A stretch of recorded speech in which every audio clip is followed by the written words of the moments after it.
जी। जीवन का मूल प्रोसेस है, तो वो तो ऐसा तो है नहीं कि अ, एक कोई पार्शियली घटेगा। जी। क्या मोक्ष निर्वाण आदि सब केवल एक कोरी कल्पना ही है? क्या ये सभी मृत्यु के ही दार्शनिक परिभाषाएं हैं? जी प्रोफेसर हाँ, प्रणवीर। बिल्कुल। आप सर, आप इनकी डिटेल में जाएंगे ना, जब तक आप डिटेल में नहीं जा रहे हैं तो मोटा मोटा ऐसा लगता है कि ये मोक्ष निर्वाण, ऐसा लगता है डिटेल में कि ये कोई और बात है। लेकिन जब जब जो आदमी इसकी बात कर रहे हैं उनसे आप क्रॉस क्वेश्चनिंग करेंगे, तब आपको पता चलेगा कि वो कहीं गहरे में इनको सुखी समझे हुए हैं,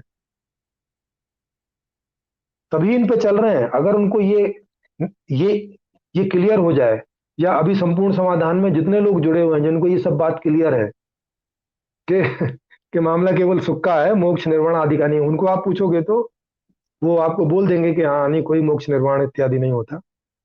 और ये संभव भी नहीं है, ये ऐसे करके संभव नहीं है, इसको आप ऐसे करके देखें। अगर मोक्ष निर्वाण संभव होता तो इसका मतलब होगा कि आत्माएं गिनती की होंगी, जो भी होती होंगी, 10 बिलियन, 1000 बिलियन, जो जो भी, एक कोई गिनती ले लो, कोई भी एक। एक समय ऐसा आएगा कि सब लोग निर्वाण को प्राप्त हो गए होंगे, ये सबकी मुक्ति होगी होगी, सबको मोक्ष हो गया होगा, मतलब अब किसी का कोई पुनर्जन्म नहीं होगा, ऐसा हो गया।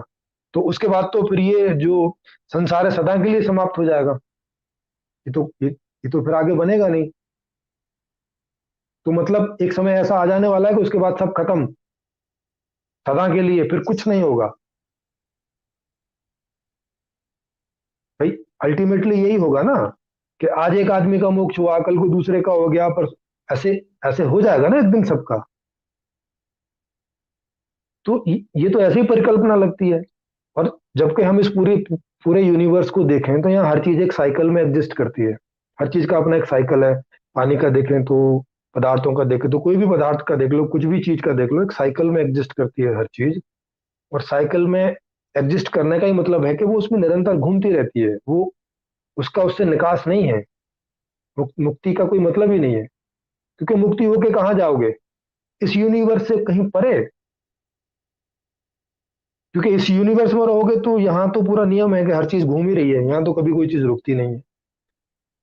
तो अब इस यूनिवर्स से परे जाओगे, परे का मतलब कि वो चीज कहीं एग्जिस्ट करती होगी। अब कोई बोलेंगे कि परमात्मा और ये कहीं और एग्जिस्ट करता है, कोई और दूसरा लोक है, मल्टीवर्स टाइप का। लेकिन भाई, उसको भी एग्जिस्ट करने के लिए स्पेस चाहिए। वो भी तो स्पेस के आश्रित ही कहीं एग्जिस्ट करेगा, और ये यूनिवर्स भी स्पेस का आश्रित एग्जिस्ट करेगा। फिर एक स्पेस दूसरे स्पेस से दूर कैसे बनेगा? क्योंकि उसके बीच कुछ चाहिए, अंतराल, जिससे कि ये दो अलग स्पेस होंगे। तो बीच में कोई स्पेस होगा, माने वहां भी कुछ एग्जिस्ट कर रहा होगा, तो वहां भी एक स्पेस चाहिए। तो अब ये तीन स्पेस तो हो नहीं सकते, क्योंकि ये तो तीनों तो मिल जाएंगे, ये तो एक ही स्पेस हो जाएगा। तो स्पेस तीन हो नहीं सकते, स्पेस एक ही संभव है। अगर आप इसको समझेंगे तो स्पेस दो हो नहीं सकते, एक से ज्यादा स्पेस होने की कोई संभावना नहीं है। स्पेस एक ही होगा। तो अब फिर दूसरा लोग कहां से आया? एक ही स्पेस में दो लोग कैसे होंगे? एक ही स्पेस में दो तरह के विपरीत नियम कानून कैसे हो जाएंगे, कि एक तरफ तो मोक्ष है और एक तरफ तो बंधन है? ऐसे कैसे होगा? तो आप जब इन चीजों की डिटेल में जाएंगे तो आप पाएंगे कि ये मृत्यु की ही दार्शनिक परिभाषाएं, अगर इनको शाब्दिक रूप में लेके चलेंगे तो। और अगर व्यवहारिक रूप रूप में लेके चलेंगे तो जितने भी लोग इनकी बातें कर रहे हैं, एक्चुअली वो किसी सुख की ही बात कर रहे हैं। बस इतना है कि वो इस लोक में सुख की बात नहीं कर रहे, किसी दूसरे लोक को समझ के कि दूसरा कोई लोक होगा और वहां हमें सुख मिलेगा, इस चक्कर में वो इन चीजों में लगे हुए हैं। जी।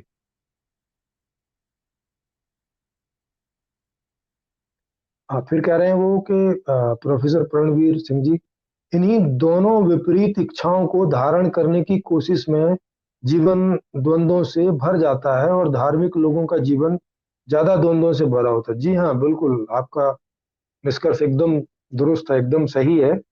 यही कारण है कि आदमी देखने में ऐसा लगता है कि एक कदम ये इधर रख रहा है और एक कदम फिर पीछे रख रहा है। भाई, ये क्या बात हुई? एक कदम सुखों को पाने के लिए जा रहा है और एक कदम जा रहा है कि भाई मुझे जीवन से इतर हो जाना है। इसीलिए फिर द्वंद्व से भर जाएगा, तो फिर द्वंद्व आदमी तो द्वंद्वात्मक ही रहेगा। उसकी एक निशा, एक दिशा उसकी निश्चित नहीं हो रही है कि भाई किधर चलना है, किधर। अब दिशा निश्चित नहीं करेगा तो ऐसे ही पागल की तरह रहेगा, कभी एक कदम इधर चलेगा, कभी एक कदम उधर चलेगा, कभी फिर पीछे उठाएगा, कभी फिर इधर उठाएगा, ऐसे ही द्वंद्व में होता रहेगा। उसको समझ ही नहीं आएगा कि आखिर चलना किधर है भाई। तो उसके सारे प्रयास अपने आप में ही वो बेकार होते चले जाएंगे। अपना एक प्रयास करेगा इधर और फिर उसको वापस करके दूसरा प्रयास करेगा, तो खुद ही अपने प्रयास को काटेगा। जी योगा बुरे क्वेश्चन। एक सवाल, द्वंद्व से मुक्ति कैसे हो जाए? सर ज्ञान से होती है और अच्छी व्यवस्था से होती है। द्वंद्व का मतलब है कि द्वंद्व को हम समझ लें ना, क्योंकि द्वंद्व हमारी नासमझी से पैदा हो रहा है, नंबर एक। और मूल रूप में देखेंगे तो गलत व्यवस्था से पैदा हो रहा है, क्योंकि गलत व्यवस्था ही आदमियों को इस रूप में रखने में मजबूर कर रही है कि वो इन शब्दों को लोगों को गलत गलत अर्थों में प्रयोग करने के लिए हम बाध्य कर ले रहे हैं, मतलब उनको चीट कर ले रहे हैं। और फिर ये सारी प्रक्रिया लगातार चलती जा रही है, और जब तक खराब व्यवस्था रहेगी ये प्रक्रिया चलती रहेगी। इसलिए व्यवस्था को ठीक करना सबसे पहला काम है, कि अगर हम व्यवस्था को ठीक ले आते हैं तो ये चीटिंग, ये द्वंद्वता, ये सब जो है ये स्टार्ट ही नहीं करेगा, इसकी शुरुआत ही नहीं होगी। जी प्रीति मिश्रा जी कह रही हैं कि मोक्ष को आत्मा के आनंद या परमानंद की स्थिति जैसा दर्शाया, और विडंबना ये भी बनी है कि आत्मा में अहंकार इन सबको पृथक पृथक रूप में देखा देखा गया है।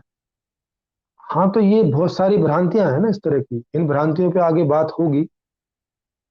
फिर कह रहे हैं जो भी इच्छाएं किसी भी कारणवश पूरी होने की संभावना नहीं लगी, बस उसी को स्वर्ग जन्नत की कल्पना में संजो दिया गया। जी हाँ, तो जो यहाँ पूरी हो रही है उसके बारे में तो कोई दिक्कत ही नहीं है। यहाँ पत्नी मिल जाती है तो उसकी कोई बात ही नहीं, उन्होंने नहीं कहा कि वहां स्वर्ग में 25 पतियां मिल जाए, 25 पति या 25 पत्नियां मिल जाएंगी। नहीं, वो तो यही मिल जा रही है भाई।